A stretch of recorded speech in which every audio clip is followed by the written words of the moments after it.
So hello everyone, this is your Gaurav भैया। तो आप सब जानते होंगे कि अभी ना आपके पास सिर्फ और सिर्फ 3 महीने का टाइम बचा हुआ है एंड जो आपको करना है ना वो इन्हीं 3 महीने में करना है। एंड बहुत सारे बच्चों का मेरे पास क्वेश्चन आता है कि भैया अगर हम अभी से अच्छे से तैयारी करें तो क्या हमारे अच्छे नंबर आ सकते हैं। तो मैं आपको ना एक चीज बता देता हूं, मैंने ना जस्ट लास्ट के 2.5 महीने अच्छे से तैयारी की थी एंड मैंने ना 98.5 स्कोर किए। तो अगर मैं स्कोर कर सकता हूं तो यार आप तो इजीली स्कोर कर सकते हो, क्योंकि आपके पास तो यार इतनी सारी फैसिलिटीज अवेलेबल है। मेरे टाइम पे तो यार जियो तक नहीं थी, है ना। आपका तो देखो काफी सिलेबस भी रिड्यूस है, मेरा तो कुछ भी सिलेबस रिड्यूस नहीं था। तो अगर मैं इतने स्कोर कर सकता हूं तो यार आप तो इजीली 95 स्कोर कर सकते हो, राइट। तो बस आपको जरूरत है तो एक प्रॉपर गाइडेंस की एंड प्रॉपर प्लानिंग की। तो आज की वीडियो में मैं आपको बताऊंगा कि ये जो आपके 3 महीने बचे हुए हैं ना, इनको आप किस तरीके से प्रॉपरली यूटिलाइज कर सकते हो, किस तरीके से इन 3 महीने का आप बेस्ट आउटपुट निकाल सकते हो। तो यार ये जो वीडियो है ना ये बहुत ज्यादा इंफॉर्मेटिव होने वाली है, तो प्लीज यार इस वीडियो को एंड तक देखना, कुछ भी स्किप मत करना, क्योंकि इस वीडियो से ना आपकी जो पूरी की पूरी लाइफ है ना वो चेंज हो सकती है। तो चलो वीडियो को शुरू करते हैं।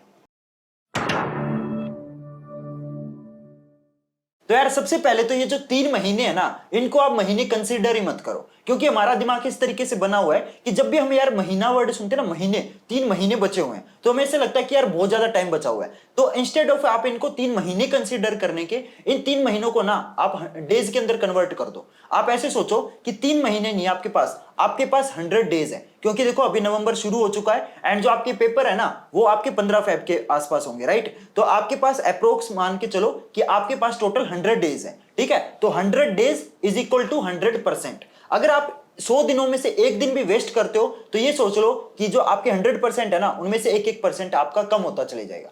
अगर आपने 5 दिन वेस्ट किए यानी कि आपके 5% कम हो गए, ठीक है। ऐसे सोचो, जब आपके ऐसे डेज जाने लगेंगे ना 99, 98, अब 97 डेज बच गए, 96, तब आपके ना दिल में डर बैठेगा। समझ गई बात। तो इंस्टेड ऑफ आप इसको 3 महीने कंसीडर करने के, आप इसको ना 100 डेज कंसीडर करो, ठीक है। 100 days is equal to 100%। Clear. एक दिन से आपका 1% बढ़ेगा, एक दिन वेस्ट करने से आपका 1% घटेगा। क्लियर, आई चीज समझ। तो अभी आपके पास 100 दिन है, अब आपको इन 100 दिन को प्लान करना है। तो अब मैं आपको बता देता हूं कि जो आपके पास 100 दिन बचे हैं ना इनको आप किस तरीके से प्रॉपरली मैनेज करोगे, ठीक है।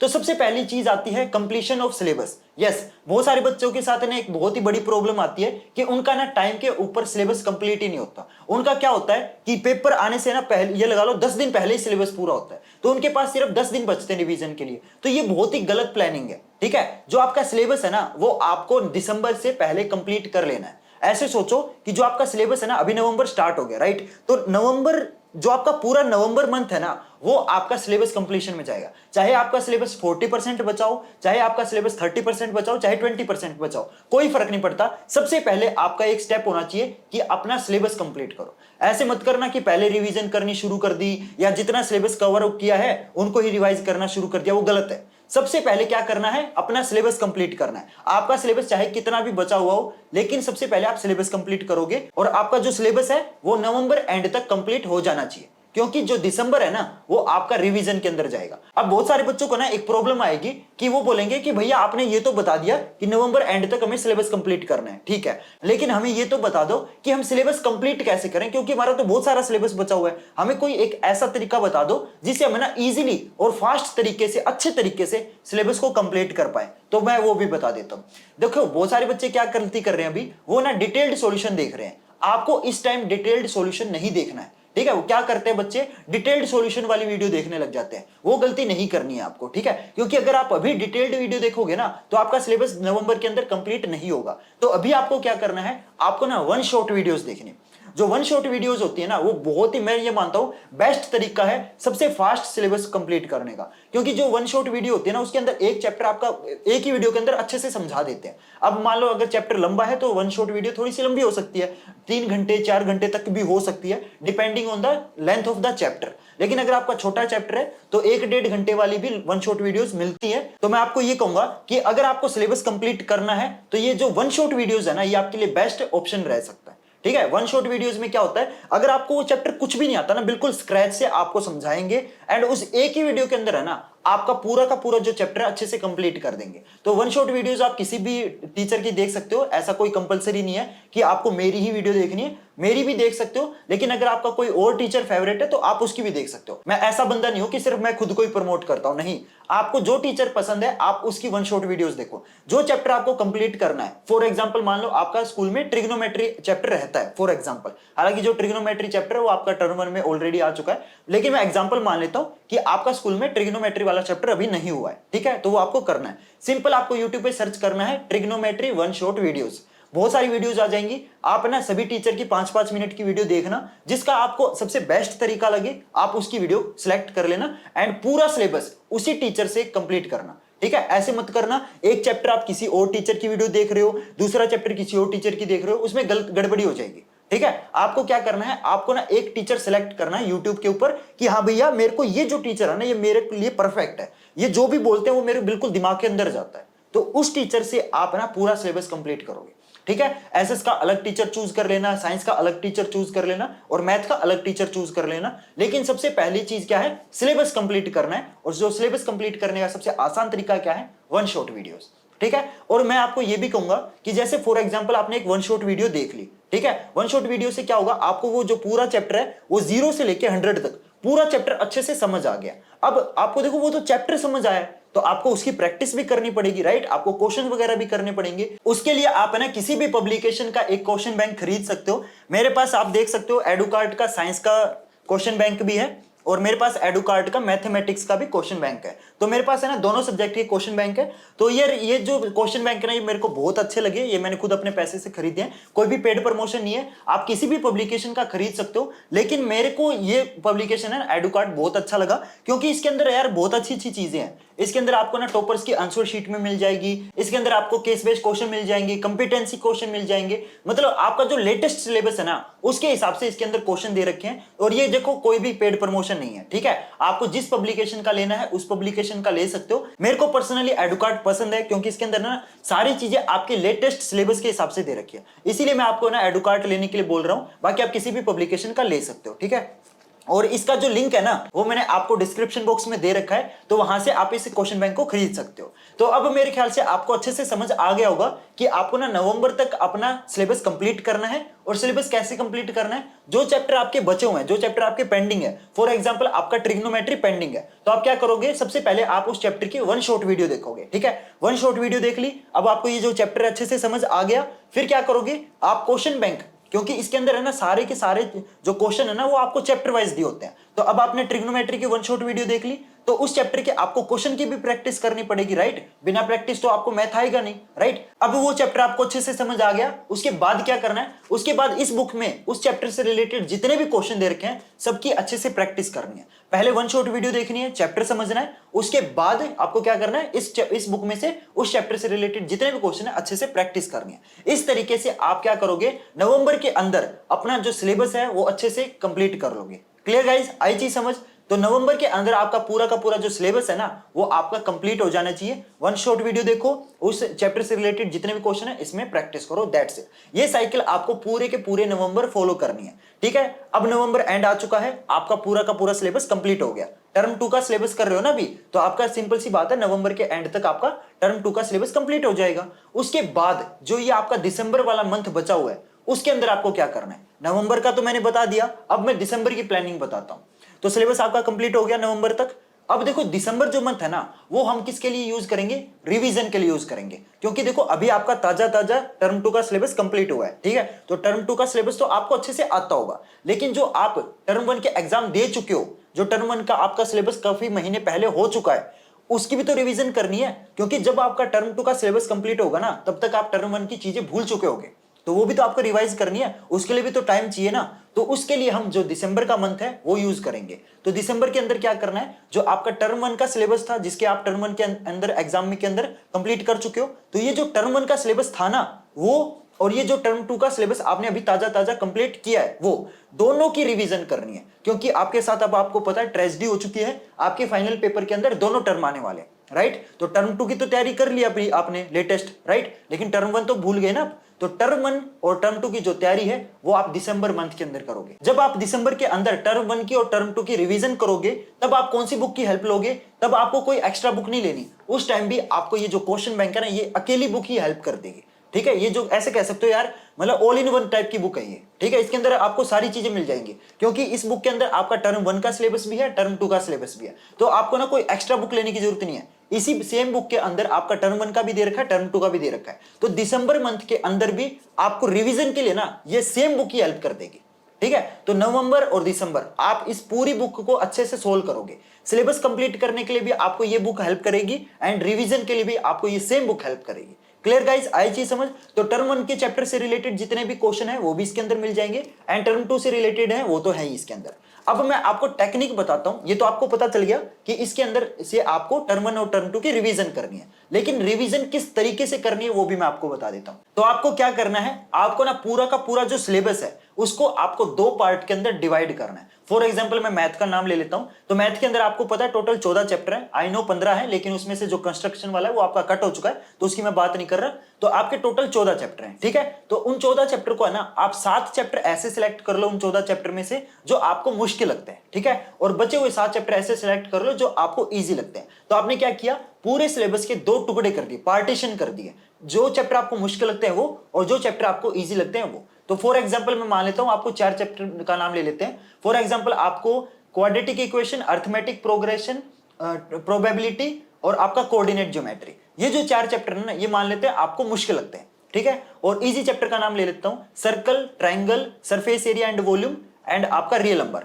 मान लेते हैं ये जो 4 चैप्टर है ये आपको इजी लगते हैं, और ये जो 4 चैप्टर है ये आपको मुश्किल लगते हैं। ठीक है, तो अब आपको रिवीजन किस तरीके से करनी है। जो आपको चैप्टर मुश्किल लगते हैं ना, उनमें से आपको सबसे छोटा चैप्टर सिलेक्ट करना है। जैसे मैंने जो 4 चैप्टर का नाम बताया था, उसमें से आपका जो प्रोबेबिलिटी है वो सबसे छोटा चैप्टर है। तो जो मुश्किल चैप्टर लगते हैं उनमें से आपको जो सबसे छोटा चैप्टर है वो पकड़ना है, और जो आपको चैप्टर इजी लगते हैं उनमें से जो सबसे बड़ा चैप्टर है वो पकड़ना है। तो इजी चैप्टर में से आपका जो सबसे बड़ा चैप्टर है वो आपका सरफेस एरिया एंड वॉल्यूम है। तो इजी चैप्टर में से सबसे बड़ा चैप्टर सिलेक्ट करना है, और मुश्किल चैप्टर में से सबसे छोटा चैप्टर सिलेक्ट करना है, ताकि चीजें बैलेंस आउट हो जाए। ठीक है, तो डिफिकल्ट में से आपने एक चैप्टर सिलेक्ट कर लिया, एंड इजी में से आपने एक चैप्टर सिलेक्ट कर लिया। ये चैप्टर बड़ा है, ये चैप्टर छोटा है। राइट, समझ में आई चीज? तो ये जो 2 चैप्टर आपने सिलेक्ट किए ना, इनकी आपको इस बुक में से प्रैक्टिस करनी है। ठीक है, और ये चीज आप हर सब्जेक्ट में करोगे, हिंदी के अंदर भी, इंग्लिश के अंदर भी, साइंस के अंदर भी, एसएस के अंदर भी, और मैथ के अंदर भी। क्लियर? क्या करना है, आपको पूरे सिलेबस के 2 टुकड़े करने हैं। जो मुश्किल चैप्टर है ना उनमें से सबसे छोटा चैप्टर सिलेक्ट करना है, और जो इजी चैप्टर है उनमें से सबसे बड़ा चैप्टर सिलेक्ट करना है। क्लियर? ताकि चीजें बैलेंस आउट हो जाए। वरना आपको क्या लगेगा, स्टार्टिंग में अगर आप इजी चैप्टर करने लग जाओगे ना, तो फाइनल के टाइम आपके सिर्फ मुश्किल चैप्टर बच जाएंगे। एंड अगर आप मुश्किल चैप्टर शुरू कर दोगे तो स्टार्टिंग में ही आपका कॉन्फिडेंस लूज हो जाएगा। क्लियर? आई चीज समझ? तो आपको ना चीजें बैलेंस आउट करके चलनी है। डिफिकल्ट चैप्टर में से सबसे छोटा चैप्टर पकड़ना है, और जो इजी चैप्टर है उनमें से सबसे बड़ा चैप्टर पकड़ना है, ताकि चीजें बैलेंस आउट हो जाए। Clear guys? इस तरीके से आपको ना हर सब्जेक्ट के अंदर ये सेम टेक्निक अप्लाई करनी है। उससे आपका ना कॉन्फिडेंस भी बूस्ट होगा, और जो आपकी तैयारी है ना वो डबल स्पीड से बढ़ेगी। क्लियर? तो ये जो दिसंबर मंथ है ना, इसके अंदर हमने क्या किया, इसके अंदर हमने टर्म 1 की एंड टर्म 2 की अच्छे से रिवीजन कर ली। Clear guys? तो अब मेरे ख्याल से आपको अच्छे से सारी चीजें समझ आ गई होंगी कि आपको ना दिसंबर मंथ का किस तरीके से आपको अच्छे से यूटिलाइज करना है। क्लियर? अब आता है आपका जनवरी मंथ। तो जनवरी मंथ के अंदर है ना आपके वैसे तो ऑलरेडी स्कूल के अंदर प्री बोर्ड वगैरह स्टार्ट हो जाते हैं, क्योंकि आपको पता है इस बार आपके जो पेपर है ना वो 15 फरवरी से होने वाले हैं। तो जनवरी मंथ के अंदर है ना आपके ऑलरेडी प्री बोर्ड वगैरह स्टार्ट हो जाएंगे। लेकिन अगर स्टार्ट नहीं होते हैं तो भी आपको खुद से सैंपल पेपर की प्रैक्टिस करनी है। अगर स्टार्ट हो जाते हैं तो अच्छी बात है, क्योंकि तब तो आप सैंपल पेपर से प्रैक्टिस करोगे। राइट? तो देखो, दिसंबर तक आपके पूरे सिलेबस की रिवीजन होगी, उसके बाद जो जनवरी मंथ है ना उसके अंदर आप सैंपल पेपर की प्रैक्टिस करोगे। और सैंपल पेपर आप मार्केट से खरीद सकते हो। मेरे पास आप देख सकते हो, मेरे पास एडुकार्ड का मैथ का भी सैंपल पेपर है, और एडुकार्ड का साइंस का भी सैंपल पेपर है। तो मेरे पास दोनों एडुकार्ड के सैंपल पेपर रखे हुए हैं। तो ये काफी अच्छे लगे मेरे को, ये भी बहुत अच्छे हैं, बिल्कुल लेटेस्ट सिलेबस के ऊपर है। ठीक है, जो आपको पता ना इस बार सीबीएसई का जो फाइनल पेपर का जो पैटर्न है ना वो चेंज हो चुका है, तो बिल्कुल उसी के ऊपर बेस्ड है। और जो आपका सीबीएसई का ऑफिशियल सैंपल पेपर है ना वो भी इसके अंदर दे रखा है, और वो भी सोल्ड दे रखा है। ठीक है, तो अब मैं आपको बताता हूं इन सैंपल पेपर का आप यूज कैसे करोगे। क्योंकि बहुत सारे बच्चे क्या करते हैं, बुक वगैरह तो खरीद लेते हैं, लेकिन उनको ना इनका यूज करना नहीं आता। तो अब मैं आपको बताता हूं कि जब ये आप सैंपल पेपर ले लोगे, इनका आपको यूटिलाइज कैसे करना है। तो इसके अंदर टोटल आपके 11 सैंपल पेपर हैं, उसमें से एक तो आपका सीबीएसई का ऑफिशियल सैंपल पेपर हो गया, वो तो इसके अंदर है ही। उसके अलावा इसके अंदर है ना 10 सैंपल पेपर और दे रखे हैं। तो उन सैंपल पेपर की आपको कैसे प्रैक्टिस करनी है वो मैं बता देता हूं। तो रोज रात को आपको ना 8 बजे बैठ जाना है, 7 से लेके 8 बजे के बीच में ना आप अपना डिनर वगैरह कर लेना, ठीक है। हालांकि डिनर करने में 10-15 मिनट लगती है, लेकिन फिर भी मैंने आपको बता दिया कि गाइज 8 बजे से पहले ना अपना डिनर कर लेना। 8 से लेके 11 बजे तक आपको ना अपनी एक सीटिंग बनानी है, ठीक है। तो जैसे फॉर एग्जांपल आपने ना साइंस का सैंपल पेपर करना है आज फॉर एग्जांपल, तो आप 8 बजे बैठ गए और इसके अंदर है ना आपके जो 10 सैंपल पेपर दे रखे हैं उनमें से कोई एक सैंपल पेपर आपको सिलेक्ट कर लेना है। और जैसे आपका फाइनल पेपर होता ना, बिल्कुल उसी तरीके से आपको सोचना है कि 8 बजे आपका फाइनल पेपर शुरू हो गया।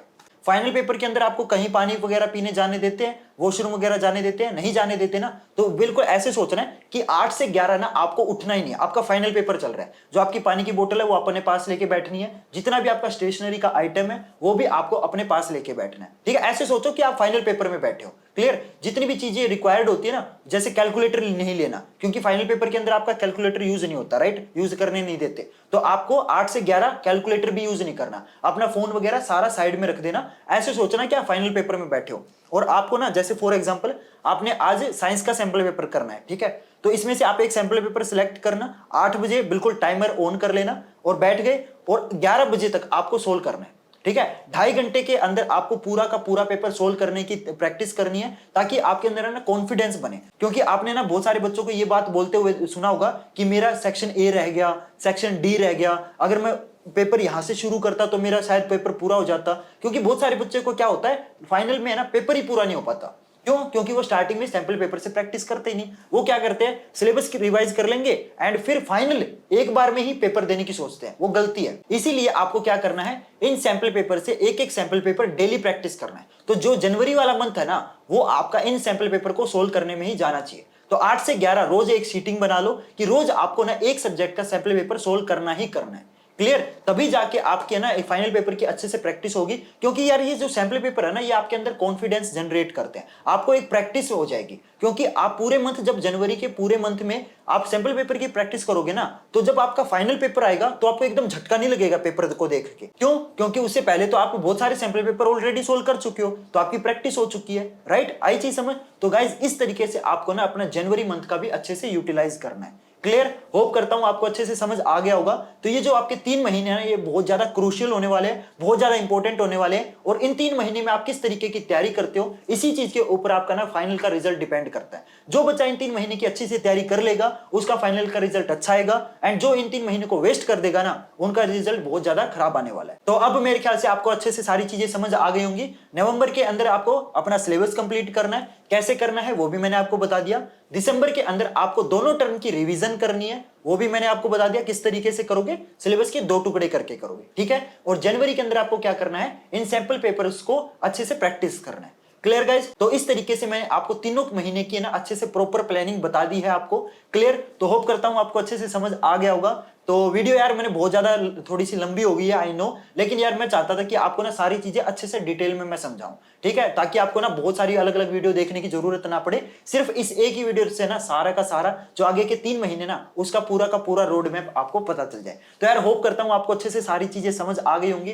प्लीज यार एक छोटा सा सपोर्ट कर देना, इस वीडियो को लाइक कर देना, क्योंकि जितना ज्यादा आप इस वीडियो को लाइक करोगे ना, उतना यार यूट्यूब इस वीडियो को ज्यादा से ज्यादा प्रमोट करेगा एंड उतनी ज्यादा यार मेरी भी हेल्प होगी। एंड हो सके तो यार प्लीज इस वीडियो को ना अपने फ्रेंड्स और क्लासमेट के साथ शेयर कर दें। जितना ज्यादा शेयर करोगे ना यार, उतना ज्यादा मेरे को मोटिवेशन मिलेगा। तो होप करता हूं यार आपको सारी चीजें अच्छे से समझ आ गई होंगी। एंड प्लीज यार मेरे को कमेंट करके बताना कि ये जो वीडियो है ना, ये आपको कैसे लगी। तो मिलते हैं गाइस फिर नेक्स्ट वीडियो में नए टॉपिक के साथ। तब तक के लिए goodbye and have a nice day.